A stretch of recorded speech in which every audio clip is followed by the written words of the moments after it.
මම ඔබෙන් අහන ප්‍රශ්නයක් දැන දැන පව් කිරීමද නොදැන පව් කිරීමද අපිට ගොඩක් හානි කරන්නේ.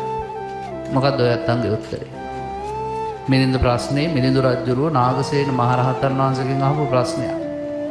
ස්වාමිනී දැන දැන පව් කරද්දිද භයානක නොදැන පව් කරද්දිද? එතකොට නාගසේන හඳුරු කෙනා නොදැන පව් කිරීම භයානකයි. උදාහරණයකුත් කියනවා එක සමාන රත් වෙච්ච යකඩ ගුලි දෙකක් තියෙනවා. හොඳටම රත් වෙලා.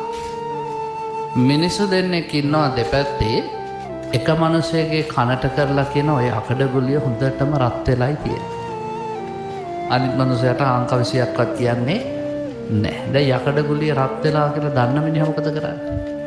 අර යකඩ ගුලිය අල්ලන්න කිව්වහම එයා එකපාරට මොඩයා වගේ අල්ලන්නේ නෑ. එයා දන්නවනේ රත් වෙලා බොහොම පරිස්සමෙන් කොල කෑල්ලක් දාලා හරි හිමීට ඇගෙන්නකින් ස්පර්ශ කරලා හරි එයා බලනවා විපාකේ එහෙම නැත්නම් හානිය අඩුම වන පරිදි අර යකඩ ගුලිය අල්ලන්න.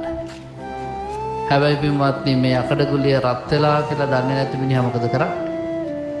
අල්ලාපන් කියපු ගමන්ම අර රත් වෙච්ච යකඩ ගුලිය හොඳට අතට ගන්න උත්සාහ කරනවා, හොඳටම පිච්චෙනවා. එනම් පවේ විපාක නොදැනුවත් පව් කරනවා නම් එහි විපාකයේ බරපතලයි කියලා ධර්මයේ තුල අපිට විස්තර වෙනවා.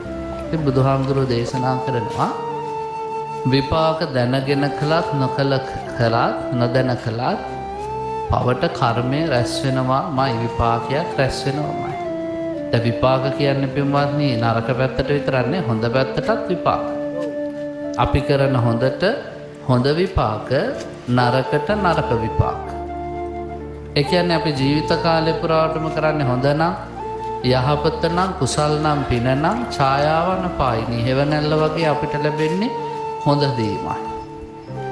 හැබැයි අපි කරන්නේ නරක නම්, අයහපත නම්, අකුසලේ නම්, පව් නම් චක්කං වහතෝපදං ගුණා පිටිපැස බැඳ කරත්ත රෝදේ වගේ අපිට ලැබෙන්නේ නරක විපාකමයි. හොඳට හොඳ, නරකට නරක.